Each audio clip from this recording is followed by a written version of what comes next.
Hello everyone, Sorry here, and today we're not doing Runeterra. We're going to do Lorcana. Lorcana has been a fun game. I've been playing it for a couple of days now. Played in a tournament. I think I did alright. I ended up 2 wins and 7 ties, 0 defeats in a set, which is not really that good because you do need in their tournaments. They don't have best of 3 like Runeterra. They have best of 2. So basically, if you win one game and lose one game against your opponent, it's a tie, you gain only 1 point. But if you win both games, you gain 3 points, which is a huge difference, right? 3 points and 1 point. I ended up only winning 2, which only gave me 6 points, and the 7 ties only gave me 7 points. So huge difference. Only 2 games gave me about the same as all the 7 ties. So yeah, technically you need more wins, 2 zeros to top cut in tournaments. But what I brought Ruby Sapphire, which is red blue. This is a ramp deck. Think of it as Trundle SI, which also has Ruination in this. It has a 7 mana. Where is it? I need to show it to you. They have 7 mana Ruination in this game. Be prepared. This is 7 mana Ruination. Banish all characters and your own character, which is an insane card.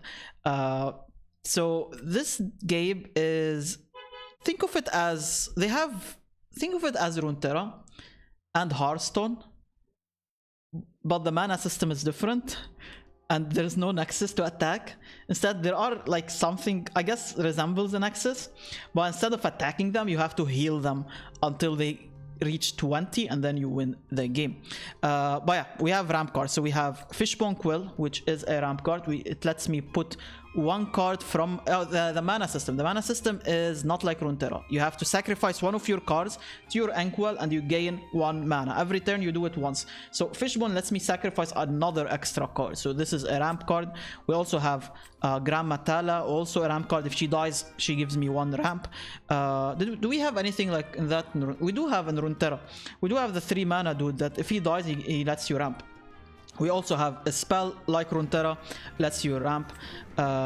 So these are our ramp cards. What this does, it lets us gain a lot of ink mana for the late game, and then we start dropping our big units. We've got Be Prepared for board control. Where is it? We've got a Scar. Scar is a unit that drops on the board and it attacks multiple times. Every time it kills something, it can attack again. So it's kind of insane card, to be honest. Maui is a rush card. He can drop on the board and attack immediately. In this game, you can't really play a character like Runeterra and immediately attack. You have to wait full turn until you can do that. Maui has rush, so he can attack anyways. Scar also has rush. We also have Madame Medusa. Madame Medusa is so good because she can kill anything with 3 power or less. And Maleficent, I think I probably butchered the name. The Dragoon drops on the board, kills anything you choose, doesn't matter how much power it has, and it can gain you 2 lore. This lore is what you want for your nexus. So your next, you basically want to heal your nexus up to 20. This thing gives you 2 healing every time you quest. When you quest, you exert your unit. Once it's exerted, it means your opponent can attack into it. If it's not exerted, your opponent can't attack into it. So questing lets you heal your nexus. Also, it doesn't let you attack. So you have to choose either you quest or you attack, up to you, up to the board state and stuff like that. We also have a lot of card draw. So this is a card draw. Our hard carry draw. This dude is a draw engine. We really want him in the mid game. Tomato, the crab, is really good because it's a card draw engine. It can get you a lot of lore in the late game. Opponent has to kill it. But yeah, we will take this. I will show you the games I've played. I recorded some games from the tournament and we'll go through them. I made some misplays. We'll go through them and just talk about them. Without further ado, here we go. Alright, so I'm mulliganing away my heavy cards. So we have Be Prepared. We don't really want that. We've got Maui. Maui is kind of like a charge card, which it attacks immediately. In this game, you can't play a card and just attack with it. You have to wait a full turn, like Hearthstone, basically. But yeah, now we're kind of looking for our ramp cards. So we've got our Fishbone here, which is our ramp card. once we play it. It's like a landmark. You drop it on the board and you start ramping. Here in Lorcana there is no nexus, so you don't really hit the nexus. There are these. Consider these your nexuses, but instead of like damaging them, you have to heal your own nexus until you hit 20. And once you're 20, you win the game. To heal them, we use our units to quest, and each unit has its different questing capabilities. Right now, mana system.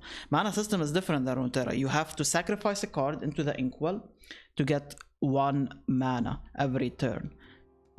Since we're playing a ramp deck, I can play around that, put 2 cards instead of 1, and we get more ink. Ink is the mana basically. No spell mana, you can't like save any mana for the next turn in this game. So it's kind of a downside. I got used to the spell mana. I feel really bad when I'm not using up all my mana every game. So opponent's playing an aggressive deck, which is really awful for us. Their plan is to go wide and start questing. So once you quest with a target, it rests. Once it rests, it goes gray. Once it goes gray, you can attack it basically. I played a character that a unit that has rush, so it can attack on the turn it's played. All other units cannot do that. It's only rush characters. So right now we're still at 0-0, both of us, so we're kind of chilling right now. I'm kind of chilling. Opponent isn't chilling. They want to rush this game as fast as possible. The longer this game goes, the worse it will get for them. But this is awful for us, right? This is really awful, and I will misplay here, which cost me. I'm not gonna. I'm gonna spoil it, but it did cost me the game. But this did. Was a big misplay here for me. So here I need to attack on this dude, right? But I can't because of this thing, because this is a taunt unit in Hearthstone. And basically, you have to kill it before you get to attack something else. So now I'm thinking, I'm like, okay, I'll put something in the ink, get the 1 mana, and I'm considering going with the fishbone here, so we can start ramping, right? That's kind of my consideration here. Now, what I failed to understand or think about is that the blocker they have has tough on it. So tough or resist in Lorcana terms. And Runeterra tough. They do have tough, and even after 4 years of playing Runeterra, I still mess up with the tough. So instead of damaging them for 2, I damage them for 1. And I can't kill them next turn with the same unit if I attack again, right? So it's kind of a useless attack. Instead, I should have quested. If I quested, I would have gained 1 lore. So if you notice, opponent is at 4 lore right now. This thing gives 2 lore. Lilo gives 2 lore. Mr. Smee gives also 2 lore. And this gives 2 lore. So now they're at 10. 10 more and they win the game. So I'm in trouble here. And they played another blocker. So big trouble here. I need to find an answer. I'm gonna use my fishbone to put something in the inkwell. So now we're at 5 mana. And I think this is a Maui turn, if I'm not wrong. It is a Maui turn. Yeah, so right now this doesn't look good at all for me. Like, this is awful for us. Go for the Maui. Maui deals 6 damage, it's insane. He goes for, and he has rush, so he's a big carry. The only downside is he can't quest. He doesn't have the ability to give you lore, and lore is how you win the game with this. This is a lore. So I decide to attack here, damage it once, and next turn I want to attack into it again and kill it. The only sad thing is when this dies, the bear, it actually gives them 2 lore as well. So even killing it is really bad. So you can see how much of an aggressive deck they are. I'm still at 0 lore. They're just chilling, just dropping things on the board and doing their own thing, right? Alright, so questing again.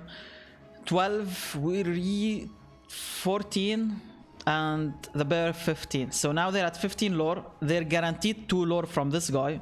So they're technically at 17. And now I'm in trouble. Also, Mr. Smee, every time he quests, he damages himself by 1. So that was really good that he died. Now we have to clear out the board, right? We can't allow them to quest anymore to gain lore. The only problem is I can't really swing into this Lilo because of her, because she's not rested, right? She's not gray. She has to quest, then we get to attack into her.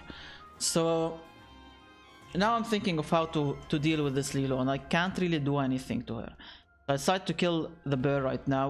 We attack with our 2 cost so it doesn't get damaged, and we kill the Lilo. The other Lilo, we can't really do much to her. So the best option right now is to play... Yeah, we put more ink and I go with this guy. What this guy does, it allows me to destroy my landmark and I draw 2 cards off of it, which is very valuable. It's a card draw engine. I can do it every turn. So if I play another landmark, I can redo it. What I'm doing right now is I'm trying to look for removal cards. Our dragon is a removal card. These removal cards are important because anything that isn't exerted, we need to kill it from now on, because opponent will be at 19 from this Lilo. So one more lore and they win the game. Every turn from now on, I have to kill something. And so I could have played this, right? I could have played this queen and dropped her on the board. The only downside of playing the queen, but now if I think about it, that's another misplay that I did. Yeah, that's another misplay. So what I did... Was it a misplay? Yeah, I think it was a misplay, yeah. So I was scared I wouldn't be able to... There was no reason to keep her in my hand. I should have just quested with her. Or played her on the board. I should have played her on the board so I can quest with her. And gain more lore faster. I kinda messed up here. By not playing her. And now I'm considering sacking her. To the ink. But I sack this. Do I play her on the board here? I don't remember. Yeah, again, I'm not playing her, which is a big misplay from me, I think. I mean, now it's not a misplay because now I need her to get the dragon on the board because I'm missing 1 lore, right? But last turn I should have played her because I had card draw anyway, so I shouldn't have played into the lore. But yeah, I have to kill this. This has to die. So we play our Queen of Hearts, we ink her so we can go up to 9. We play Dragoon. Dragoon kills anything on the board, 1 unit only. He kills only 1 unit. You can choose whatever you want. Now we're starting the lore process now. We're at 5. We're just really slow with our lore process because everything gives... This gives 1, 1, 1. Dragon gives 2 lore. Nothing. So we're kind of slow. And yeah, their focus right now is just play a unit on the board. Yeah, so Mr. Smee is kind of giving them that win con. We top decked what's her name? Medusa, I think? That's Medusa.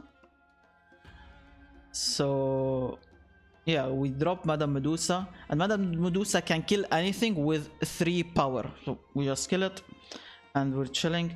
What we're missing right now, we're at 10 lore. I'm still far from the other 10. I still have removal in my hand. It's just we don't have fast lore creation, right? So we'll see what they play here. Yeah, now they play 2 units. So this is a problem, right?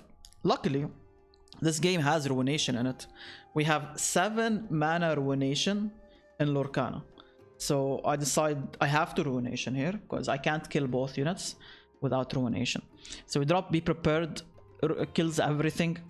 We're at 16 lore. The only problem is I don't have anything on the board to play right now. I want to play ink this, but then I'm like, maybe I'll need it. Maybe I want to play with it. Do I decide to ink with it though? Yeah, I decide to ink it. I don't know if I like it too much, but yeah, I don't think I like it too much. But yeah, we have to play Dragoon here. Also not happy with this play, but I have to do it because I don't really have any other play. If I had Madame Medusa into the 2 cost in my hand, would have been much better. I decided to pass here because I want to play this 2 cost to keep up with my lore creation. So now we're in trouble. I can't kill this without ruinating the whole board. So that's not really something you want to do, right? And I can win if I can play the crab. The crab wins me the game. The only problem is he costs 8 mana. And I don't have the time to play him. So we just drop this. And I think their whole deck are strictly units. So they play another unit. I can't kill it. I top deck a landmark, not what we needed. The crab does not do it. The crab will draw me a landmark, and it just doesn't do it here for us. So we play the landmark. Maui also isn't an answer. I don't think I have any answers below 6 mana anyway, so I can't really answer it. The only cheapest answer is Madame Medusa, and that costs 6 mana. So yeah, opponent quest, we lose the game, unfortunately. Alright, so we are up against Jafar deck. This is a wheel deck, basically, where it wants to... a combo deck, where it wants to set up Jafar on the board, and Jafar can create a lot of lore for them. The more they draw cards, the more lore they get. They don't have to quest, they just draw cards. Once they hit 20, obviously, they just win the game. It's kind of, if you think about it, it's like healing your Nexus. I like thinking of it like that. I like thinking of it as if it's Runeterra, but instead of like damaging the opponent's Nexus, I'm healing my own Nexus, and I'm putting my own units at risk of dying. We play here action, it's called an action, I think, which basically draws me a card. This popsicle draws me a card, and we'll later use it as a card draw engine, because I can destroy it and draw a card with our 4 mana dude on our left. This is a landmark. It gives us lore as long as it's on the board, but in this matchup we're kind of in trouble because we want to find answers to their Jafar. So right now I'm turbo ramping until I can find my answers, right? They do have elusives in this game. They do have elusives. So this is an elusive. It's called evasive in Lorcana. And basically I can't attack it unless I have another elusive unit. Or I could damage it, I guess, with a spell. Spells are called songs in this game. But I'll try to keep it as spells. I'll try saying spells. Yeah, Tomato Man is kind of expensive to play. I think I'm probably gonna ink it. Either that or the landmark. I'm just thinking, will I ever play it? I'm like, no, probably not anytime soon. We go for this 2 mana spell is inking as well. It's a ramp card as well. So now I'm at 5 ink, opponent is at 3, right? So we're kind of above them. Now what we're scared of is if they drop a 4 mana Jafar. What this does is if they have anything with the name Jafar in it, they can play their higher cost Jafars on them. So there is a 7 cost Jafar they want to play. So next turn they're at 5 mana, right? They can play the high cost 7 mana Jafar over this. They remove this from the board, they play the 7 mana, which is really bad. So I have to kill it now. So I go Madame Medusa, and Madame Medusa kills anything with 3 power or less. We remove that win condition for them. We slow it down until turn 7, unless they play another Jafar here, which is kind of annoying if they drop another Jafar. A low cost Jafar. There's a 2 mana Jafar, there's a 4 mana, and there's a 7 mana one. They go with Robin Hood. Robin Hood is a tiny bit annoying, but he's not a huge threat for us, right? We play the 4 mana guy. This is such a good card once you're like chilling, and right now we are chilling. We go for the card draw, get 2 more draws, and we do need to ink here. So I decided to ink with the Maui's fish hook. Do I change my mind? Yeah, I do change my mind. So why I changed my mind is I'm like, this landmark, I will never play it, or I won't find the time to play it. So how about I play this fish hook, and I quested with Madame Medusa. I didn't quest with this, because if I quest with this, it allows Robin Hood to attack into it, right? I wanted to play the fish hook, which unfortunately it got destroyed, because this can destroy it and draw me 2 cards. But yeah, what's his name, the Benja destroyed it. I just like that they're super tiny though. I think in game they look a bit better than when I'm recording. Maybe I'll have to up the quality or something, but you can hover over them. Right now I'm on a video, so I can't really hover over them. I'm on a recording. But hovering over them makes life way easier for you. But yeah, I prefer if they made it a tiny bit bigger, maybe. But the thing is, in Lorcana, there is no board size. So like in Runeterra, you're allowed to have 5 units or 6. 5 or 6, I forgot. In Lorcana, you can have 7, 8, 9 maybe. This guy draws me a card, so he's very valuable. I get to It's not manifest. I get to look at 3 cards in my deck and I draw 1 card from them, which is really nice. It's like a predict, I guess, with a draw. Time trick. Like time trick. Yeah, we're going for more card draws. We have so much draw engine right now, and I need to ink, obviously, here. Inking is very important. I still have 1 ramp card in my hand. I just don't know if I can play it right. I'm not sure if my cursor is... Hopefully when I check the recording, my cursor is actually showing for you guys, because I'm pointing at the cards, so it's kind of awkward if you can't see what I'm seeing. But I'm trying to explain as much as possible. Right now we're at 4 lore. We need to get up to 20. We have 8 mana. We have a Dragoon in my hand, which is really important to kill the Jafar, which is now there at 7 mana. If they have Jafar, they want to play him now. Because they could play Jafar, they could play Wheel. So in Lorcana, you can... There is a Jafar. In Lorcana, you can dodge playing high cost spells by exerting your unit. So exerting means resting. So this guy, the Robin Hood, costs 5 mana, right? So you can rest him to play a 5 mana or less cost spell without having to use up any of your mana. So that's a way to dodge play spending mana, which I think they're considering doing it now, unless they don't have the wheel. The wheel, what wheel does, it's called a whole new world. A whole new world will discard both players' hand, everything gets discarded, and will draw us all spells. And what this does, Jafar's ability is every time you draw a card... Oh, they can't do it now because he's not rested. Every time Jafar sees you draw a card while he's rested, he gives you 1 lore. But right now he's not rested, so he can't really do it, and they can't really rest him until next turn. So we were chilling this turn. Now I have to kill him, right? I can't allow him to stay alive. We go with the Dragoon, because if I don't kill him this turn, I think they win the game. They win the game immediately on the next turn. So we kill him, slow down their game plan. And with Whole New World, it draws you 7 cards. So technically, if Jafar is rested and he sees Whole New World, they're gaining 7 lore. So if they do it twice, they win the game. I can't really do anything about it. Now I'm like, I have to clear out this board. This, what's his name? Robin Hood is giving them 2 lore every time he quests, so I have to kill him. Benja also gives 2 lore, I think, every time. So I have to also kill him. They draw a card every time you kill Robin Hood, so if you kill him through attack. If you kill him through a spell, he doesn't draw you a card. So I decide to ramp here. So this is how we do it, right? So I rested my character, my unit, and I played my spell instead of questing with my unit. So that's kind of a neat play you could do to kind of advance your game plan instead of just focusing on just lore, which isn't always the right play, right? Now they have double elusive units. That's a big problem for us. We drop the Tomato Man. The Crab is really good because he draws me a Popsicle, and we can play the Popsicle. And for every landmark or action you have on the board, these are actions.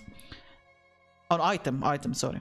Every item you have on the board, this dude gains 1 extra lore. So let's say his initial lore is 1. So let's say you have 2 items. I decided not to destroy it, by the way. I thought maybe I can gain 1 more lore from it next turn, and then I can destroy it, because I don't think they're gonna kill it. It's a bit difficult to kill it unless they play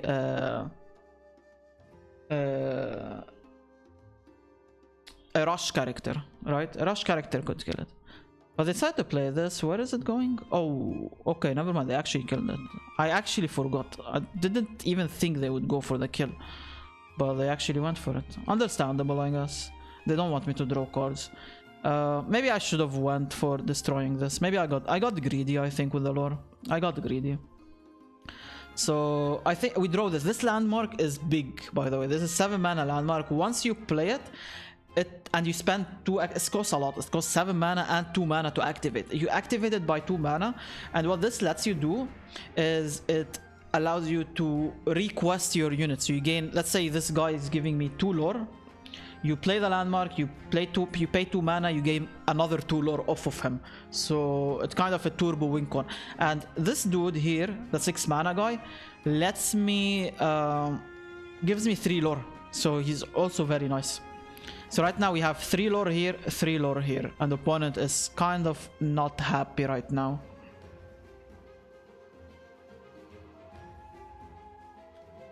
So we'll see what they want to do here.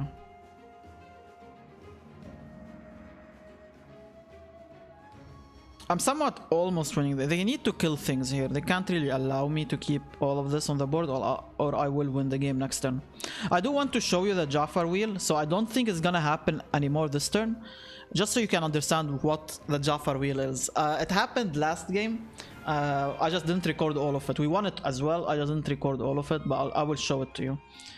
But yeah, right now we're kind of chilling.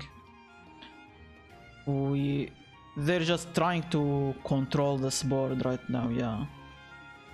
Yeah, they're trying to keep control of this board. They are questing again with these elusives. These elusives are kind of annoying, right? They're giving them 1 lore every... Each one is giving them 1 lore every turn, so now they're at 11. I'm kind of in... I think we win here, yeah. Yeah, we win here, so... Doesn't really matter here whatever we draw. We quest with this guy. And we play the 7 mana landmark, and again we pay 2 mana and we get to reactivate the quest, so we gain another lore and we win the game. Which is really fun game. I want to show you the Jafar wheel so you can at least get what I was talking about, right? It happened this game, the one before, yeah, here. I forgot to record, unfortunately. Alright, so now let's see what they're doing. I think... Is it this turn they drop Jafar? Oh, this, yeah. Alright, so they drop Jafar over the other Jafar, right? So that's kind of the shift ability, which lets you pay less mana to play the thing. And now they play the wheel. This is a whole new world. Discards everything from our hands and draws them 7 cards. Look at their lore now. 14, they gained 7 from Jafar alone. So another wheel will gain them another 7, but they are missing 1 mana to do it, which was really sad for them, right? And now we're kind of chilling here. They could draw cards. They have 3 mana, draw 2, but that's only 2 lore, right? So it's not really enough. So we're kind of chilling, and next turn we're winning the game here. Yeah, this draws them a card. So since Jafar is rested on the board, they gain 1 lore. Oh, see, they had the whole new world. They had it in their hand. They were missing 1 mana and they just win the game on the spot there. But yeah, very close game. The game is fun. I've been enjoying it. I want to play more tournaments. I think I misplayed a lot in my tournaments, so we'll see if I get better eventually. Well, hopefully you enjoyed the video. I'll see you in the next one. Take care and goodbye.